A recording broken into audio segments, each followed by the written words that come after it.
네, 신증호의 마켓 뷰입니다. 주도 업종이 없이 굉장히 지지부진한 시장이 이어지고 있습니다. 그러다 보니까 이런 시기에 어떤 업종이 어떤 투자 전략이 필요한지 상당히 중요한 시기가 됐는데요. 이분 모시고 자세한 얘기 나눠보도록 하겠습니다.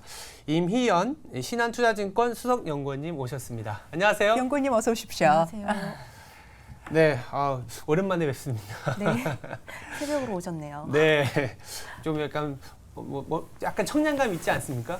네, 그 칼라 마음에 스튜디오가 드시나요? 네. 그 새로 리뉴얼 하셨다고 들었는데 네. 되게 공기도 좋고 너무 예쁘네요. 서늘하죠? 네.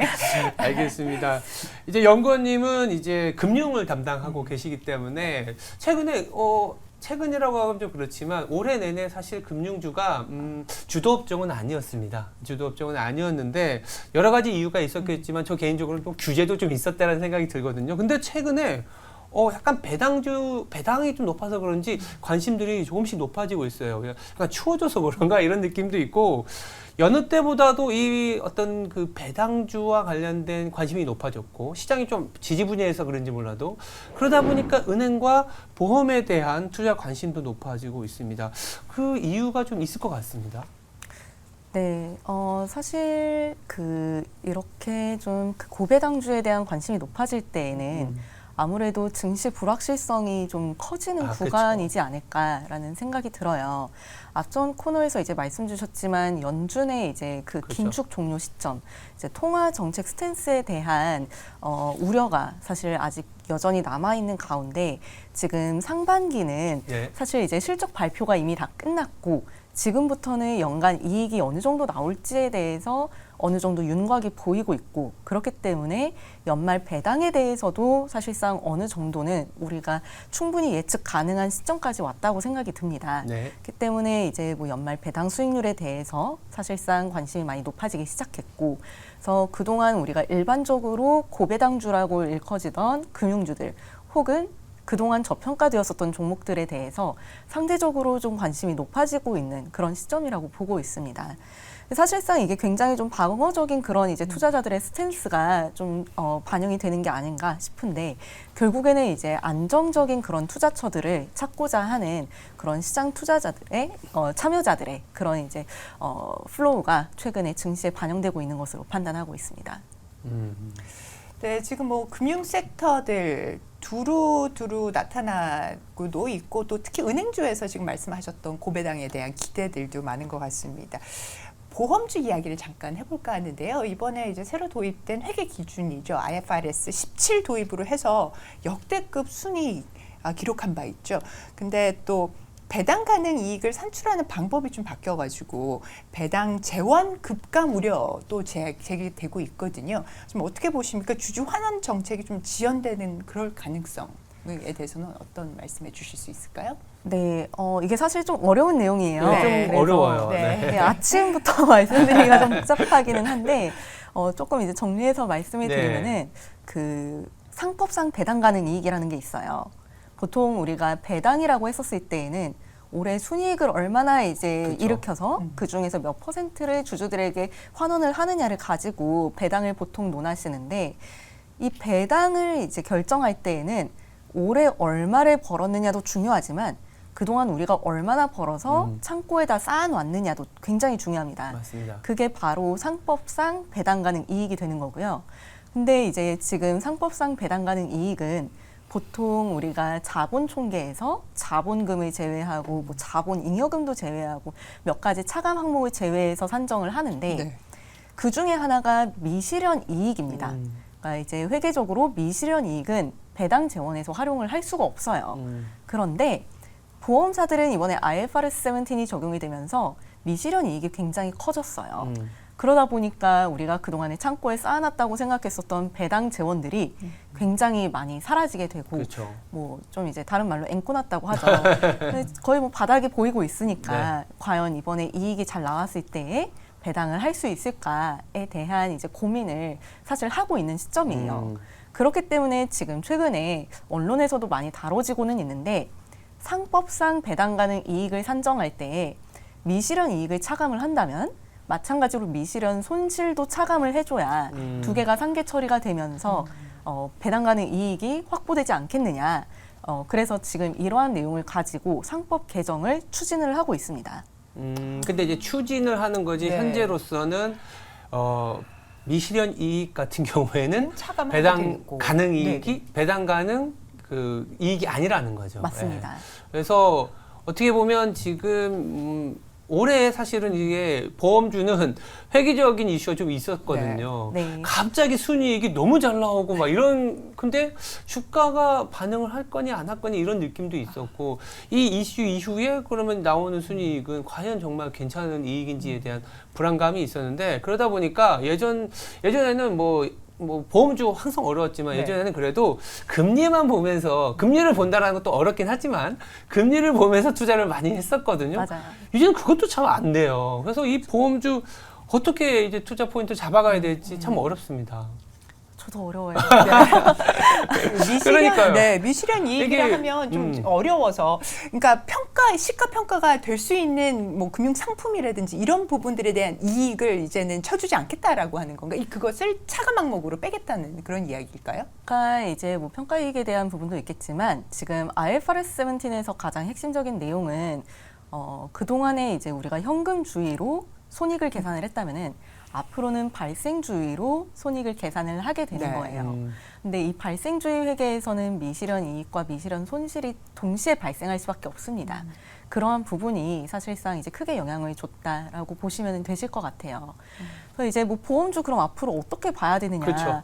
뭐 이익이 늘어나긴 했는데 증익을 한 것만큼 배당이 늘어나는 것도 아니고 그렇죠. 그렇다고 해서 지금 뭐 금리만 보기에는 사실 뭐 금리에 대해서도 불확실성이 남아 있는 상황이고 그렇다면 이제 사실 보험업종을 우리는 어떤 식으로 접근을 해야 되느냐가 가장 중요한데 네.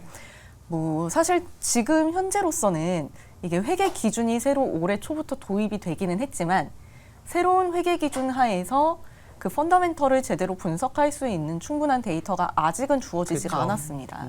그러니까 이제 세부적인 여러 이제 가정치들이 지금 이 발생주의 회계로 변경이 되면서 들어가는데 이 가정에 대해서 적합성에 대한 이슈가 발생을 했고 그에 따라서 최근에 금감원에서 9월 말부터는 이 가정에 대해서 CSM을 산정하는 데 있어서 들어가는 모든 가정에 대해서 모든은 아니지만 일부 가정에 대해서 그 가이드라인을 제시를 했고 9월 말 결산부터는 이를 적용해서 새로운 숫자가 발표가 될 거예요. 네. 그래서 1, 2분기에 뭐 실적 굉장히 잘 나왔다고 말씀해 주셨는데 물론 이제 3분기, 4분기 실적도 전년 동기에 대비해서는 굉장히 잘 나오겠지만 이렇게 1, 2분기만큼 과연 잘 나올 수 있겠느냐라고 했었을 때에는 아직은 사실 불확실성이 남아있는 상황이에요. 그래서 뭐 실적 불확실성, 배당 불확실성 지금 두 가지가 다 좀 양방으로 그렇죠. 좀 힘든 그런 상황이기는 해요, 보험은.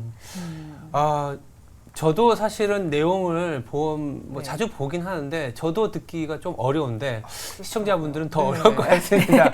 결국은 질문을 뭐 드려봤네요. 이렇게 네. 얘기해 보죠. 그래서 보험주 투자할 만한 타이밍이냐 그리고 네. 보험주 탑픽은 뭐냐 이게 네. 그냥 뭐 간단하게 말씀 주시면 될 것 같습니다. 네. 네. 일단 뭐 규제 불확실성하고 그리고 이제 배당 두 가지 측면에서 결국엔 접근을 해야 되는데 그렇죠. 그나마 이 규제 불확실성 가운데 가장 뛰어난 펀더멘털을 가지고 있는 보험사를 고르자라고 하면은 당연히 생명보험보다는 손해보험이 더 편안하실 거예요. 손보. 네, 그래서 이제 손해보험 업종에서는 삼성화재 그리고 DB손해보험을 업종 탑픽으로 말씀을 드리고 있고요. 네. 그런데 이제 배당 측면에서 놓고 봤을 때 만약에 상법 개정이 이번 달 안에 나오게 되면은 3개월간 그 입법 예고를 이제 거쳐서 네. 연내에 이게 개정이 될 수 있어요. 만약에 9월 안에 상법 개정이 나온다라고 하면은 배당주도 사실 포기할 수 없죠. 없죠. 놓칠 수 없어요. 네. 그렇기 때문에 여기에서 가장 이제 우리가 베타를 가져갈 수 있는 종목으로는 한화생명을 말씀드리고 있습니다. 한화생명이요. 알겠습니다. 일단 한화생명은 만약에 이제 뉴스를 보시다가 네. 상법 개정, 보험과 관련 상법 개정이 논의가 활발해지고 뭐 이렇게 나온다 그러면 기회라고 보시면 될 것 같습니다. 네. 자, 네. 그러면 은행업종 관련돼서 네, 증권주를 한번 얘기를 해야 될 것 같아요. 네네. 네. 자, 그러면 증권주들 예상 뛰어넘는 또 호실적을 발표를 했습니다. 그런데 또 증권주 하면 요즘 뉴스플로우에서 자주 들리는 것이 그렇죠. 부동산 PF 부실에 대해서거든요. 어떻게 보십니까? 현 상황에서 증권주 어떻게 좀 접근해 보면 좋을까요?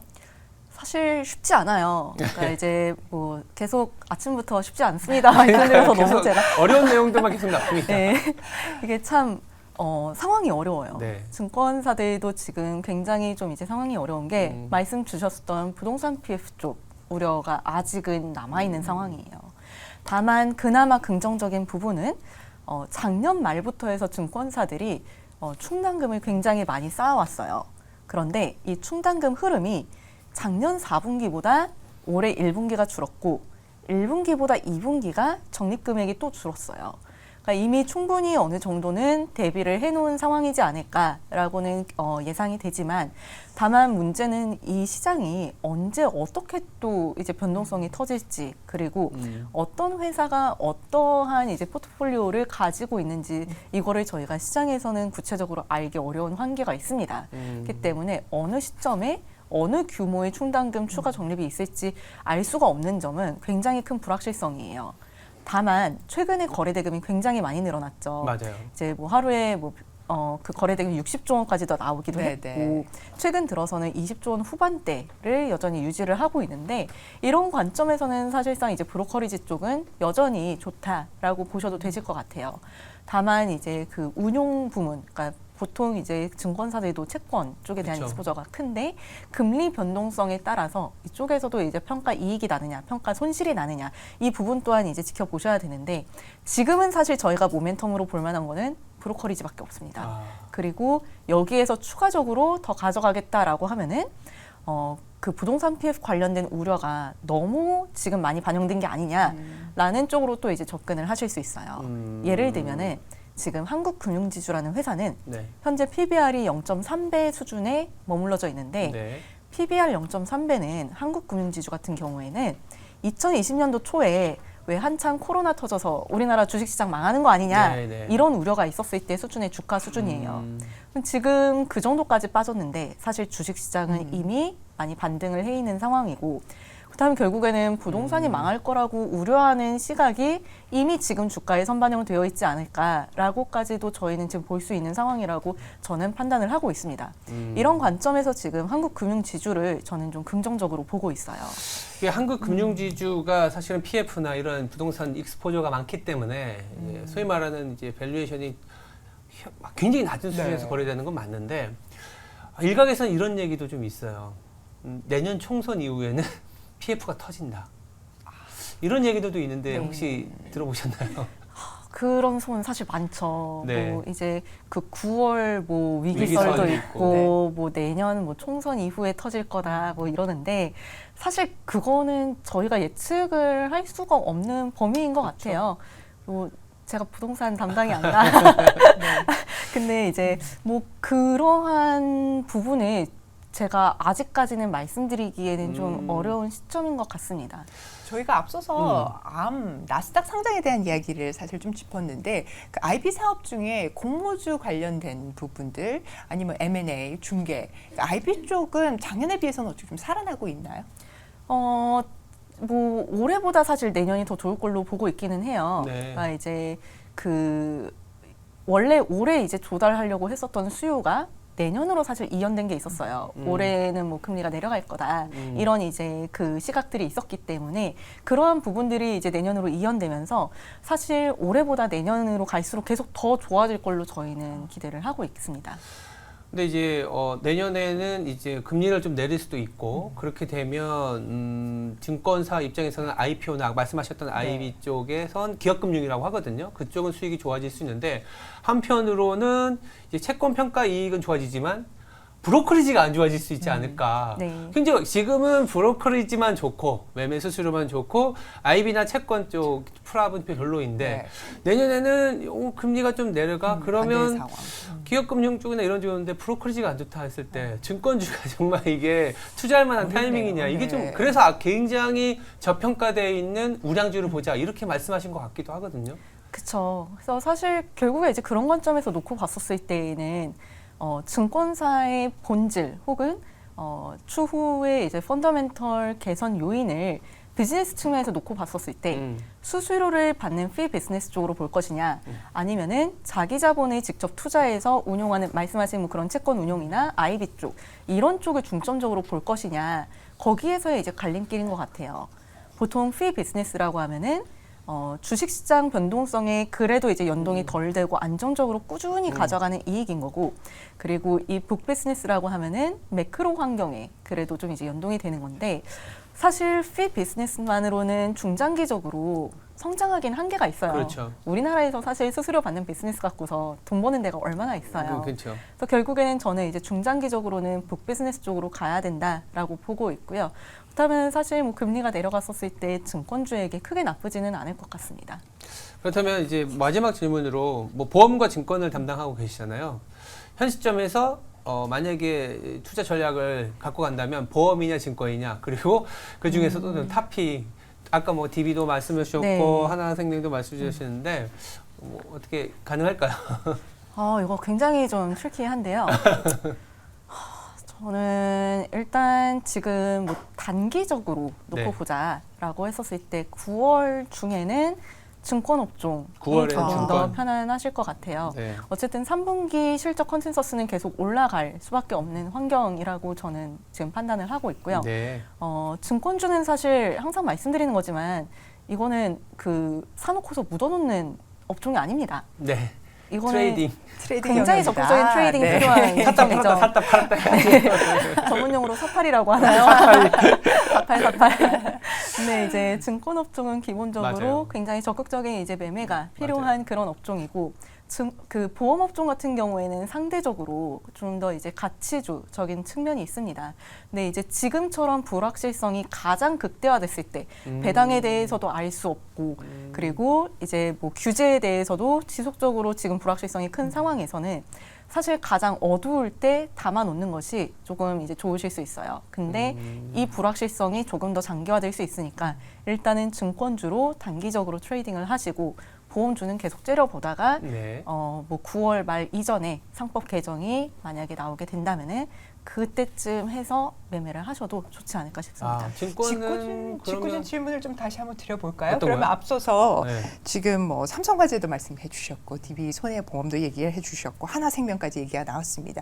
또 증권 쪽에서는 한국의 금융지주 얘기를 해주셨는데 탑픽을 여기서 좀 꼽으라면 한국 금융지주인 것 같아요. 그쵸. 뭐 한국 금융지주가 가장 트레이딩. 편안한데 네. 근데 이제 여기서는 결국에 투자자분들의 성향에 따라 달라질 것 같아요. 뭐 너무 이제 정신없이 트레이딩하는 거는 싫다 하시면은 보험주로 이제 묻어놓으시고 그 중에서도 삼성화재가 가장 사실 이제 편안하실 거고요. 네, 조금 더 이제 공격적으로 투자를 하고 싶다 하신다면은 그러면은 이제 뭐 한국금융지주 또는 뭐 하나생명 이 정도로 이제 나눠서 보실 수 있지 않을까 싶습니다. 알겠습니다. 사실 뭐 보험은 또 회계적인 거, 금융은 또 증권은 또 PF적인 부분들 상당히 어려운 얘기들을 48이라는 단어까지 쓰시면서 귀에 쏙쏙 들어오는 이렇게 점잖게 네. 설명을 네, 해주시면서 편하게 어떻게 잘 이렇게 결론은 얘기해 주셨습니다. 네. 네. 지금까지 임희연 신한투자증권 수석연구원이었습니다. 감사합니다. 감사합니다.